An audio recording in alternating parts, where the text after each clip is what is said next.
وہ آدمی آئینے سے نظریں چرا لیتا تھا، مگر اس لیے نہیں کہ اسے اپنا چہرہ ناپسند تھا، بلکہ اس لیے کہ اسے اپنی آنکھوں میں وہ سوال دکھائی دیتا تھا جو برسوں سے اس کے ساتھ رہ رہا تھا۔ وہ سوال جو عبادت سے نہیں ڈرتا تھا مگر سچ سے بہت ڈرتا تھا۔ وہ ہر فجر کے بعد مسجد میں بیٹھا رہتا، جب صفیں خالی ہو جاتی، جب دعاؤں کی سرگوشیاں ختم ہو جاتی اور جب لوگ اپنی زندگیوں کی طرف لوٹ جاتے۔ وہ وہیں رہتا جیسے کسی نے اسے بتایا ہو کہ ابھی مت جانا، ابھی کچھ رہتا ہے جو لفظوں میں نہیں آتا۔ اس کے بیٹھنے میں کوئی خاص انداز نہیں تھا، نہ آنکھیں بند، نہ ہاتھ اٹھے ہوئے، نہ کسی مراقبے جیسی ہے۔ وہ بس بیٹھا رہتا جیسے بیٹھنے میں ہی کوئی جواب چھپا ہو۔ ایک زمانہ تھا جب وہ بھی سب جیسا تھا، بلکہ شاید سب سے زیادہ۔ عبادت اس کے دن کا مرکز تھی، نیکی اس کی پہچان، اور خود کو بہتر بنانا اس کا مقصد۔ وہ ہر نماز کے بعد اپنے دل کا حساب رب کے سامنے رکھتا، جیسے کوئی طالب علم پرچہ جمع کروا رہا ہو۔ آج کیا غلط ہوا، کل کیا درست کرنا ہے، کس عادت کو ختم کرنا ہے، کس نیکی کو بڑھانا ہے۔ وہ سمجھتا تھا کہ اگر وہ خود کو مکمل کر لے گا تو رب خود بخود راضی ہو جائے گا، مگر مسئلہ یہ تھا کہ یہ مکمل ہونا کبھی آتا ہی نہیں تھا۔ جتنا وہ خود کو درست کرتا اتنا ہی اندر ایک خلا بڑھتا جاتا، جیسے کوئی کنواں جس میں پانی ڈالنے سے پہلے اس کی گہرائی بڑھتی جاتی ہو۔ وہ اکثر یہ سوچ کر پریشان ہوتا کہ شاید اس کی نیت میں کھوٹ ہے، شاید اس کی دعا میں کمی ہے، شاید اس کے دل میں اخلاص کم ہے۔ وہ ہر بار خود کو مورد الزام ٹھہراتا، اور یہی الزام اس کی عبادت کو بوجھ بنا دیتا۔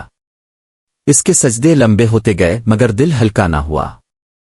اس کی آنکھوں سے آنسو نکلتے رہے مگر اندر کی خشکی باقی رہی۔ وہ رب کو پکارتا رہا مگر اس پکار میں ایک عجیب سی بے چینی شامل ہو گئی تھی، جیسے وہ رب کو نہیں بلکہ اپنے خوف کو پکار رہا ہو۔ ایک رات وہ مسجد میں اکیلا بیٹھا تھا۔ باہر خاموشی تھی، اندر چراغ کی روشنی مدھم تھی۔ اس نے نماز پڑھی، سجدے میں گیا اور وہیں رک گیا۔ اس رات اس کے پاس مانگنے کو کچھ نہیں تھا، شاید وہ سب کچھ مانگ مانگ کر تھک چکا تھا۔ اس کے ہونٹ ہلے مگر الفاظ نہ نکلے۔ اس نے کوشش کی مگر دل نے ساتھ نہ دیا۔ پہلی بار اسے یہ احساس ہوا کہ وہ رب کے سامنے بھی ایک کردار ادا کر رہا تھا، نیک بندے کا، عاجز انسان کا، توبہ کرنے والے کا، اور اس کردار نے اسے بہت تھکا دیا تھا۔ اس نے ہاتھ گرا دیے، دعا ادھوری رہ گئی۔ وہ بس بیٹھا رہا، خالی، خاموش، بغیر کسی جواز کے۔ اس خاموشی میں کوئی آواز نہیں آئی، کوئی نور نہیں اترا، کوئی خاص کیفیت پیدا نہیں ہوئی، مگر ایک چیز ہوئی، اس کے اندر جو مسلسل خود سے بات ہو رہی تھی وہ رک گئی، جیسے کوئی شور اچانک بند ہو جائے اور انسان کو پہلی بار اپنی سانس سنائی دے۔ وہ دیر تک وہیں بیٹھا رہا اور اس نے محسوس کیا کہ اس کا دل اب بھی خالی ہے، مگر یہ خلا اب اسے ڈرا نہیں رہا تھا۔ یہ خلا اب ایک جگہ بن چکا تھا، جیسے کسی نے اس کے اندر سے فالتو سامان نکال دیا ہو۔ اگلی صبح وہ مسجد سے نکلا تو دنیا ویسی ہی تھی۔ لوگ جلدی میں تھے، آوازیں تھیں، ذمہ داریاں تھیں، مگر وہ اندر سے ہلکا تھا۔ اس دن وہ دوبارہ مسجد آیا مگر دعا کے لیے نہیں، وہ بس بیٹھا۔ اس نے خود کو بہتر بنانے کی کوشش نہیں کی، خود کو برا ثابت کرنے کی فکر نہیں کی۔ وہ جان گیا تھا کہ رب کے سامنے خود کو ثابت کرنے کی ضرورت نہیں، کیونکہ رب دلیل نہیں مانگتا، سچ مانگتا ہے۔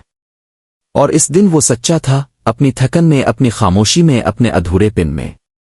دن گزرتے گئے، اس کی خاموشی لوگوں کو کھٹکنے لگی۔ کچھ نے کہا کہ وہ سستی کر رہا ہے، کچھ نے کہا کہ وہ راستے سے ہٹ گیا ہے۔ ایک عالم اس کے پاس آیا اور پوچھا کہ تم دعا کیوں نہیں کرتے؟ اس نے آہستہ سے کہا، میں دعا سے بھاگا نہیں ہوں، میں خود سے ہٹا ہوں۔ عالم کو یہ بات سمجھ نہ آئی، وہ ناراض ہو کر چلا گیا۔